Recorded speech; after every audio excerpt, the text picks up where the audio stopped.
看到九寨沟的第一眼，我惊呆了。这哪是看风景，我明明就是在赶集。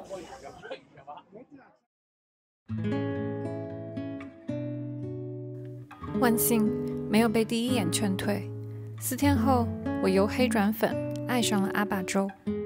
来到这里才知道，原来有的风景真的会令人心跳加速，而整个旅程中最令我心动的景色，却在熙熙攘攘的景区之外。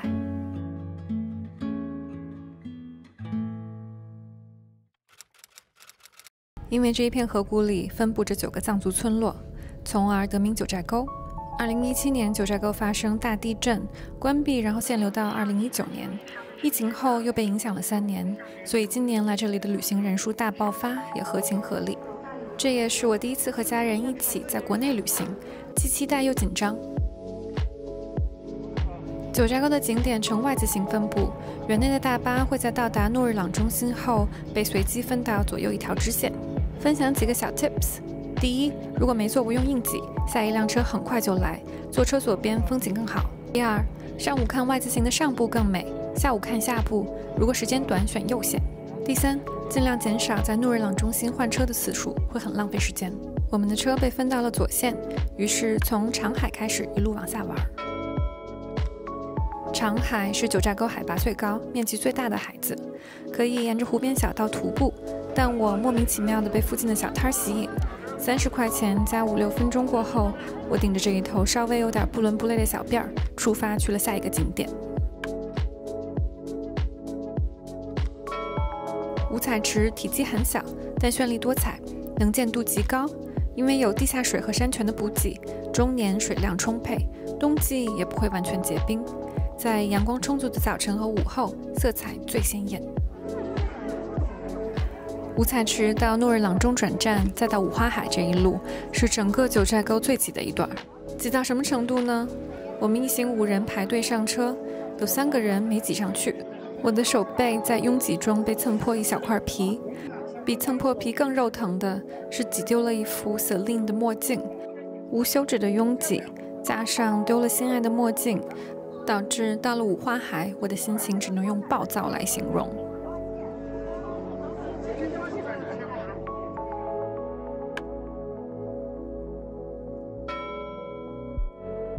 好在五花海的风景很快治愈了我，幸运地赶上大晴天，又是秋日彩铃开始上色的时候，山水互相辉映，颜色斑斓的好像是开屏的孔雀。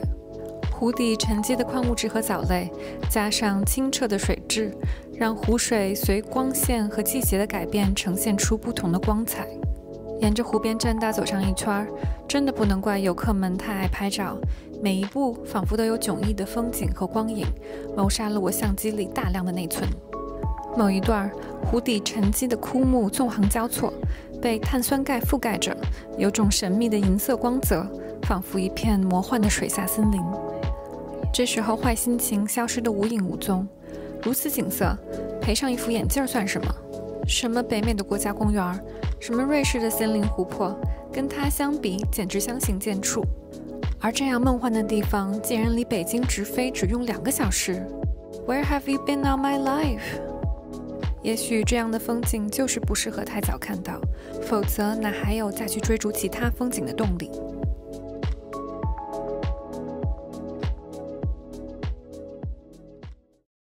据说当天的游客量超过3万，诺日朗中心简直水泄不通，排队换乘犹如打仗。终于，我们成功转战 Y 字形的下方。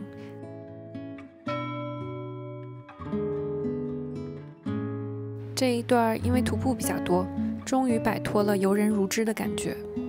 当时不知道，树正群海的最佳观景点其实是在公路对面的树正寨，有一个平台可以俯瞰整个树正海连绵的19个海子。然而，我们沿着公路走，也有不同的风景。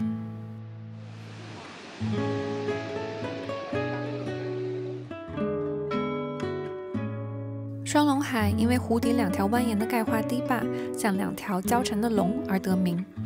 随着太阳西斜，湖水呈现更深沉的湖蓝色，没有了早前的嘈杂，走走停停，看瀑布如白色丝带相互交汇，坠入河谷。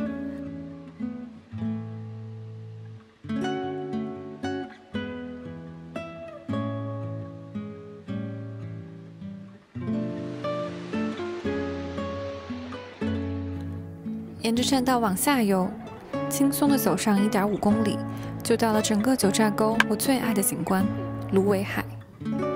这儿的景色与其他彩色水域不同，由大片的芦苇草丛和交错的湿地组成。芦苇丛中，一条清澈的小溪蜿蜒而过，名字取得非常贴切，叫做玉带河。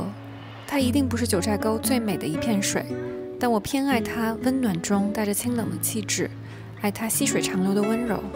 我们来得晚，太阳已经照不到这片芦苇，但也许因此它显得格外仪式而独立。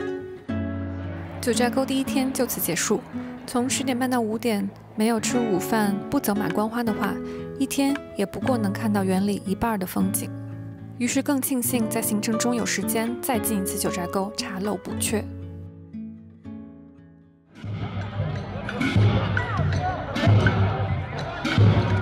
晚上，酒店附近的广场上有篝火晚会。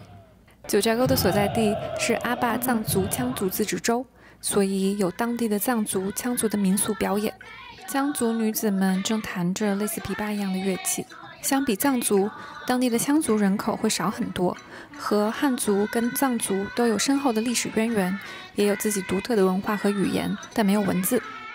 从这里看来，女性的衣饰和发型和藏族有明显的不同。我很喜欢她们穿的鲜艳袍子，上面有非常精美的刺绣。我也是第一次看到藏族的羌母舞，是藏传佛教的一种宗教仪式舞蹈，伴奏的曲调庄严而神秘，内容通常是展现佛教教义，祈求平安或者是净化环境。最后当然少不了锅庄舞。此时，我妈和大姨已经在第一时间加入了舞者行列，围成一个大圈，跟着音乐节奏重复简洁有力的动作，节奏由慢到快。平时手脚极不和谐的本人也受到了感染，跟着加入了大圈。几分钟后，从刚才瑟瑟发抖到竟然热出了汗。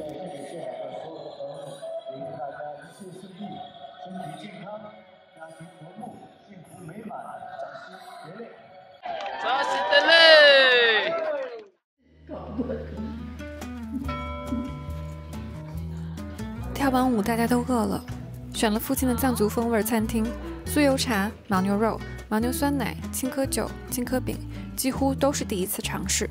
吃饱喝足，咱们来个简短的酒店 tour。入住的康莱德度假酒店，大堂氛围很有禅意，细节上有很多当地的民族元素。从酒店大堂到住所需要坐摆渡车。这是我跟妈妈共享的大床房，卫生间有干湿分离，有单独的衣帽间，卧室的空间足够，还有一个活动区域。